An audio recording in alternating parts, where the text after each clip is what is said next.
Civil supplies उत्तम कुमार रेड्डी ने कहा कि नए राशन कार्ड की इजराई से मुतालिक हुकूमत जल्द फैसला लेने वाली है। तेलंगाना कानून साज काउंसिल में वक्फे सवालात के दौरान अरकान काउंसिल की जानिब से पूछे गए सवाल का जवाब देते हुए वजीर सिविल सप्लाईज उत्तम कुमार रेड्डी ने कहा कि नए राशन कार्ड की इजराई के लिए एक काबीनी सब कमेटी तश्कील दी जाएगी और ये कमेटी नए राशन कार्ड की इजराई का जायजा लेगी और राशन कार्ड की अहलियत का तयन करेगी। उन्होंने कहा कि फिलवक्त रियासत में करीब 89 लाख सफ़ेद राशन कार्ड है। इसके अलावा भी नए राशन कार्ड का मुतालबा है क्योंकि बीआरएस दौरे हुकूमत में नए राशन कार्ड जारी नहीं किए गए थे। उन्होंने कहा कि आरोग्यश्री स्कीम में शामिल होने के लिए बाज़ अफराद राशन कार्ड हासिल करने की कोशिश कर रहे हैं।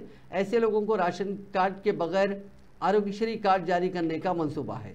उन्होंने कहा कि राशन लेने वालों के लिए राशन कार्ड जारी करने का मंसूबा है और आरोग्यश्री कार्ड के लिए राशन कार्ड से कोई लिंक नहीं रहेगा।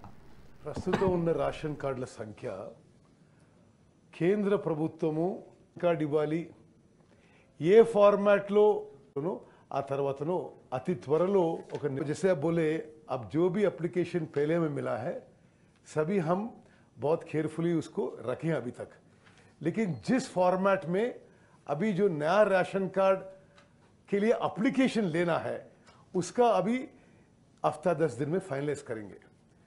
उसके बाद हम आपको एश्योरेंस दे रहे, हमारी गवर्नमेंट का गोल है, एम है, टारगेट है कि इस राज्य में जितने भी बीपीएल फैमिलीज है उन सबको राशन कार्ड देने का एक ऑब्जेक्टिव से हम आगे जा रहे हैं।